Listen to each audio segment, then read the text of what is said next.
जब कुदरत अपना रूप दिखाती है तो रूह कांप जाती है और ऐसा ही कुछ हुआ था फ्लाइट 571 के साथ।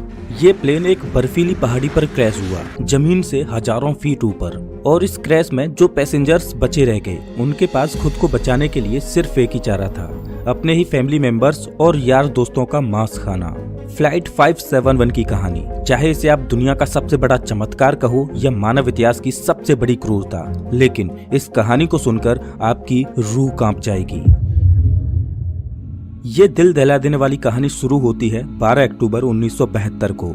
साउथ अमेरिका के यूरुग्वाई देश से एक चार्टर्ड प्लेन उड़ान भरता है जिसको चिली देश की राजधानी सैंटियागो में पहुंचना है।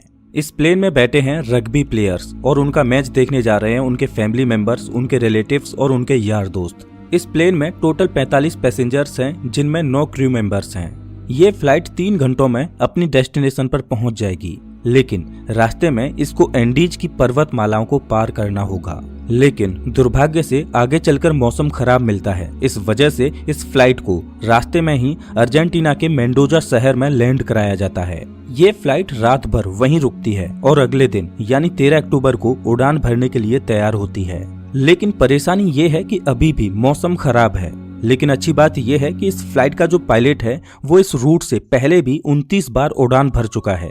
इस वजह से उसे पूरा आइडिया है कि इन एंडीज की पहाड़ियों को कैसे पार करना है। पायलट के कॉन्फिडेंस की वजह से ये फ्लाइट 13 अक्टूबर को दोपहर के 2:18 पर फिर से उड़ान भरती है। यहाँ से सैंटियागो पहुँचने में सिर्फ 1 घंटे का रास्ता बचा है और पायलट को पूरा भरोसा है कि 1 घंटे के बाद वो सही सलामत सैंटियागो में पहुँच जाएंगे। ये प्लेन करीब 18,000 फीट के एल्टीट्यूड पर उड़ रहा था और धीरे धीरे एंडीज की पहाड़ियों को पार करता जा रहा था। लेकिन आगे चलकर मौसम और खराब होता गया, जिस वजह से विजिबिलिटी और कम हो गई और पायलट को आगे कुछ भी दिखाई नहीं दे रहा था। अगर मौसम साफ होता तो पायलट आसपास की पहाड़ियों को देखकर आइडिया लगा लेता कि प्लेन कहाँ है, लेकिन इस समय तो पायलट केवल प्लेन के इंस्ट्रूमेंट्स पर ही निर्भर है। अब क्योंकि पायलट को पता था कि वो 1 घंटे में सैंटियागो पहुंच जाएंगे, इसीलिए वो अपनी लोकेशन का रफ आकलन करता रहा और 1 घंटे के बाद जब उसे लगा कि उसने एंडीज की पहाड़ियों को पार कर लिया है तो उसने सैंटियागो एयरपोर्ट पर एटीसी से प्लेन को लैंड कराने की अनुमति मांगी। एटीसी ने पूछा कि क्या आपने एंडीज की पहाड़ियों को पार कर लिया है, तो पायलट ने कहा कि हाँ, उन्होंने एंडीज की पहाड़ियों को पार कर लिया है। एटीसी भी पायलट द्वारा दी गई लोकेशन पर ही निर्भर थी, तो एटीसी ने प्लेन को लैंड कराने की परमिशन दे दी और पायलट से कहा कि आप प्लेन को 11,500 फीट के एल्टीट्यूड पर ले आओ। 3:21 पर पायलट प्लेन के एल्टीट्यूड को धीरे धीरे घटाने लगा। जैसे ही प्लेन नीचे आता है तो पायलट को दिखाई देता है कि अभी तो एंडीज की पहाड़ियां ही चल रही हैं और सामने एक बहुत बड़ी चट्टान है। जल्दी से पायलट प्लेन को फिर से ऊपर उठाने की कोशिश करते हैं, लेकिन अब बहुत देर हो चुकी थी। प्लेन को ऊपर उठाते उठाते प्लेन का पिछला हिस्सा पहाड़ी से टकरा जाता है और वो टूटकर अलग हो जाता है। प्लेन का पिछला हिस्सा खत्म होने की वजह से पीछे की जो सीटें थीं वो यात्रियों सहित हवा में उड़ जाती हैं और 3 पैसेंजर्स हवा में ही उड़कर खत्म हो जाते हैं। इस टकराव में प्लेन का राइट विंग भी टूट चुका था, जिस वजह से प्लेन डिसबैलेंस हो जाता है, जिस वजह से उसकी दूसरी विंग भी पहाड़ी से टकराती है और वो भी टूट जाती है। अब केवल प्लेन का फ्रंट पार्ट ही बचा था जो 350 किलोमीटर प्रति घंटे की रफ्तार से नीचे ग्लेशियर में टकराता है। प्लेन पूरी तरह से तहस नहस हो जाता है। प्लेन के पायलट तुरंत मारे जाते हैं। 45 में से 12 लोग इस घटना में मारे जा चुके हैं और 33 लोग अभी भी जिंदा हैं, लेकिन इनमें से ज्यादातर बहुत जख्मी हालत में हैं और उन्हें ये भी नहीं पता कि इस समय वो कहां पर हैं। ये क्रैश हुआ प्लेन जमीन से 3,570 मीटर की ऊंचाई पर एंडीज की किसी अनजान पहाड़ी पर बिखरा पड़ा है। क्या वो इस पहाड़ी से बचकर निकल पाएंगे या नहीं, ये कोई नहीं जानता। अभी तक जो हुआ वो तो महज एक छोटा सा ट्रेलर था। इस फ्लाइट की असली कहानी तो अब शुरू होगी। आप कल्पना भी नहीं कर सकते कि आगे चलकर इनके साथ क्या होने वाला है। ये वीरान एंडीज की पहाड़ियां अब इन पर कहर बनकर बरसने वाली हैं। इनकी आगे की स्टोरी जानकर आपके रूह तक कांप जाएगी। घायल हुए पैसेंजर्स में से एक पैसेंजर था नांदो पराडो, जिसके सिर में चोट आई थी, जिस वजह से वो कोमा में चला गया। परेशानी ये थी कि जल्द ही सूर्य ढलने वाला था और शाम होने वाली थी। इस वजह से रेस्क्यू टीम के पास उनको ढूंढने के लिए ज्यादा वक्त नहीं था और बाई चांस अंधेरा होने से पहले उनको नहीं बचाया गया तो इस बर्फीली पहाड़ी पर रात गुजारना नामुमकिन होगा, क्योंकि यहाँ का तापमान रात में -30 डिग्री सेल्सियस तक पहुँच जाता है। जल्द ही रेस्क्यू के लिए 4 जहाज रवाना किए गए। इन चारों जहाजों ने एंडीज की पहाड़ियों को खंगाल डाला, लेकिन इन्हें कहीं भी कुछ भी नहीं मिला, क्योंकि प्लेन ऐसी जगह पर क्रैश हुआ था जहां पर सफेद बर्फ और घना कोहरा था और प्लेन भी सफेद रंग का ही था। इस वजह से ऊपर से देखने पर रेस्क्यू टीम को क्रैश साइट का अंदाजा ही नहीं हो पा रहा था। देखते ही देखते रात हो गई और उस दिन रात भर के लिए रेस्क्यू ऑपरेशन को स्थगित कर दिया गया। बचे हुए पैसेंजर्स को उम्मीद थी कि वो कैसे भी करके सिर्फ आज की रात काट लें, कल तो उन्हें कोई न कोई बचा ही लेगा। और उन्होंने क्रैश पड़े प्लेन में शेल्टर बनाया और रात गुजारी। ये रात इनके लिए बहुत भयानक थी, क्योंकि आज की रात इन्हें -30 डिग्री सेल्सियस में गुजारनी है। लेकिन इनके पास एक उम्मीद है कि कल इन्हें कोई न कोई ढूंढ लेगा और बचा लेगा। इस उम्मीद में ये इस रात को कैसे भी करके काट लेते हैं। लेकिन 5 लोग इस रात को नहीं झेल पाते और अब जिंदा बचे हुए लोगों की संख्या 33 से घटकर 28 रह जाती है। अगले दिन की सुबह 14 अक्टूबर को सर्च ऑपरेशन फिर से चालू किया जाता है और 11 जहाज इन्हें ढूंढने के लिए उड़ान भरते हैं। लेकिन परेशानी वही थी कि क्रैश हुआ प्लेन सफेद रंग की वजह से बर्फीली पहाड़ियों में नजर ही नहीं आ रहा था। बचाव दल के जहाज सर्वाइवर्स के ऊपर से उड़कर जा रहे थे, लेकिन उन्हें वो नीचे नजर ही नहीं आ रहे थे। इस वजह से सर्वाइवर्स ने बचाव दल को सिग्नल देने के लिए प्लेन के ऊपर लिपस्टिक से SOS लिखने की कोशिश की, लेकिन उन्हें रियलाइज हुआ कि इतना बड़ा SOS लिखने के लिए लिपस्टिक काफी नहीं थी। इस वजह से उन्होंने अपने सूटकेसेज से बर्फ पर एक बड़ा सा क्रॉस बना दिया ताकि वो आसमान से बचाव दल को साफ साफ दिखाई दे सके।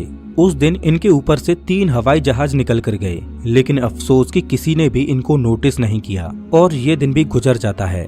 अगला दिन यानी 15 अक्टूबर, उस दिन भी कुछ ऐसा ही हाल रहता है, लेकिन बचाव दल इन्हें ढूंढने में असमर्थ रहता है। अब इन सर्वाइवर्स को समझ आ चुका था कि ये बहुत बुरे फंस चुके हैं। मदद कब तक आएगी ये कहा नहीं जा सकता। इस वजह से वो प्लेन में मौजूद चीजों से सर्वाइवल की तकनीक बनाने लगे। धूप में बर्फ को पिघलाकर वो बूंद बूंद करके पानी की व्यवस्था तो कर ले रहे थे, लेकिन खाने के लिए उनके पास ज्यादा कोई ऑप्शन नहीं थे। क्रैश के 3 दिन बाद यानी 16 अक्टूबर को नांदो पराडो कोमा से जाग उठता है और जैसे ही उसे होश आता है तो उसे पता चलता है कि इस क्रैश में उसकी मां खत्म हो चुकी है और उसकी 19 साल की बहन गंभीर रूप से घायल है। दिन प्रतिदिन गुजरता जा रहा है, मदद मिल नहीं पा रही। प्लेन में जो खाना था वो भी खत्म हो चुका है। सूरज की रोशनी बर्फ से रिफ्लेक्ट होकर इनकी आंखों को डैमेज कर रही है। भूख, प्यास और असहनीय ठंडी को सहते सहते अब इन्हें इस पहाड़ी पर 8 दिन गुजर चुके थे। रेस्क्यू प्लेन आते और इनके ऊपर से निकल जाते। क्रैश के 8 दिन बाद नांदो पराडो की बहन भी जीवन की लड़ाई को हार जाती है और अपना दम तोड़ देती है। और उधर 8 दिनों के बाद सर्च अभियान को रोक दिया जाता है, क्योंकि अक्टूबर के महीने में वहां पर बहुत ज्यादा बर्फ पड़ती है। इस वजह से सर्च अभियान को 2 महीनों के लिए स्थगित कर दिया जाता है। ऑफिशियल्स को ये लगा कि इन 8 दिनों में सारे यात्री मारे जा चुके होंगे। इस वजह से उनकी मुर्दा बॉडीज को 2 महीने के बाद खोजकर उनके घर वालों को भिजवा दिया जाएगा। इधर सर्वाइवर्स को प्लेन के मलबे में एक रेडियो मिला।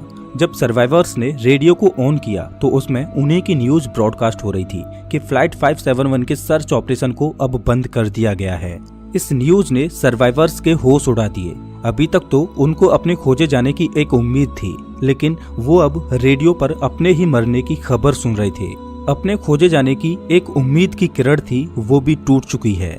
अब उनको पता है कि यहाँ पर मौत निश्चित है। अब या तो परिस्थितियों को अपने ऊपर हावी होने दो या उनका डटकर सामना करो। उन्होंने प्लेन की सीटों को फाड़कर उसकी रुई को अपने कपड़ों में भरकर ठंड से बचने की कोशिश की। सीट कवर्स को पैरों में लपेटकर बर्फ में चलने के लिए जूते बनाए। सबसे बड़ी दिक्कत खाने की थी। अब जिंदा रहने के लिए इनके पास सिर्फ एक ही ऑप्शन था, वो करना जो इतिहास में कभी भी किसी ने नहीं किया, जिसके बारे में सोचकर ही रूह कांप जाए। इन्होंने बर्फ में पड़ी अपने फैमिली मेंबर्स, रिलेटिव्स और जिनके साथ वो कभी खेले कूदे उन यार दोस्तों की मुर्दा बॉडीज को खाने का फैसला किया। हालांकि ये फैसला लेना उनके लिए बिल्कुल भी आसान नहीं था। एक एक करके दिन गुजरता जा रहा था। इनके पास खुद को बचाने के लिए कोई भी प्लान नहीं था। वो रात को ठंड से बचने के लिए टूटे पड़े प्लेन के अंदर ही सोते। लेकिन क्रैश के 16 दिन बाद यानी 29 अक्टूबर को कुदरत ने इनको एक और झटका दिया। वो रात में सो रहे थे और अचानक उन्हें पता चलता है कि पहाड़ से बर्फ का एक मोटा हिस्सा टूटकर नीचे गिर रहा है। ये एवलांच इतनी जोर से आया कि भारी मात्रा में मौजूद बर्फ ने उनके टूटे प्लेन को अपनी चपेट में ले लिया।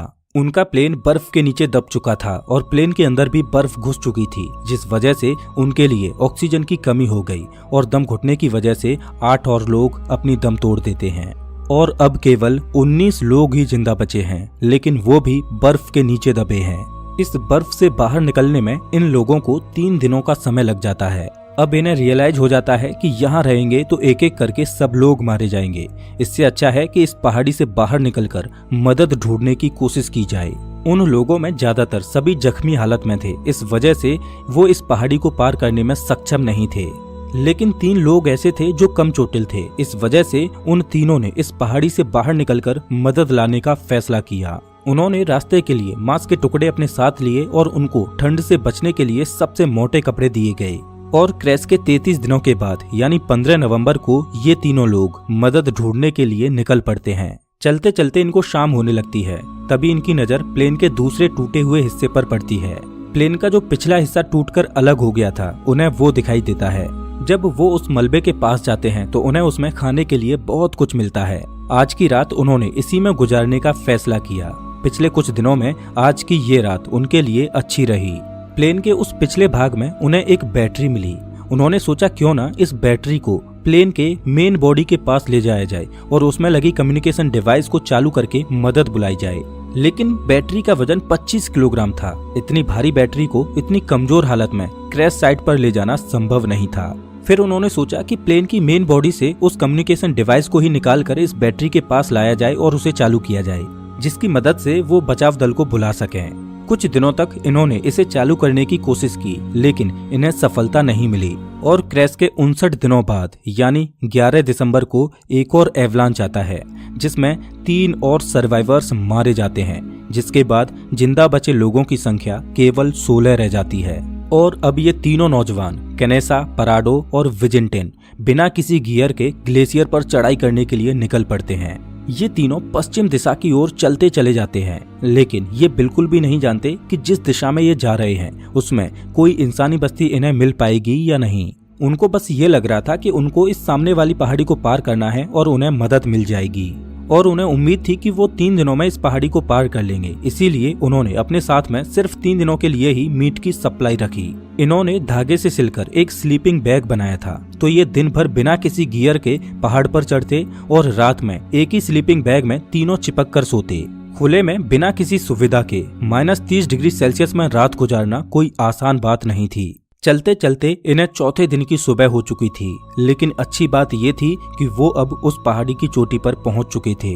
जैसे ही ये पहाड़ की चोटी पर पहुंचे तो इनके पैरों तले जमीन निकल गई, क्योंकि पहाड़ पर चढ़कर इन्हें पता चला कि वो इतने दिनों से जिस दिशा में चल रहे थे वो गलत दिशा थी। आगे रास्ता खत्म ही नहीं होता।